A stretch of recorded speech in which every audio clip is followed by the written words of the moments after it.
Pe lângă un spațiu cu o importantă funcție politică, reședința de la Cotroceni devine, în a doua jumătate a secolului al XIX-lea, un spațiu ce concentrează activități culturale și sociale. În anul 1862, doamna Elena Cuza, soția domnitorului Alexandru Ioan Cuza, a sprijinit inițiativa doctorului Carol Davila de a ridica pe dealul Cotrocenilor un așezământ pentru fete orfane, numit Azilul Elena Doamnă. Micile fete orfane participau la evenimente importante pentru istoria țării, pregătind scurte momente artistice care erau prezentate diversilor invitați ce ajungeau la Cotroceni. Activitatea sa a fost continuată de principesa și mai apoi regina Elisabeta, pentru care Palatul Cotroceni a avut o însemnătate aparte, aici născându-se unica sa fiică, prințesa Maria. În curtea Palatului Domnesc de la Cotroceni, în anul 1877, principesa Elisabeta a organizat un pavilion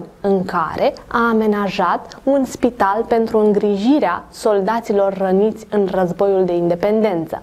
Reședința domnească nu mai era acum izolată de viața și agitația orașului.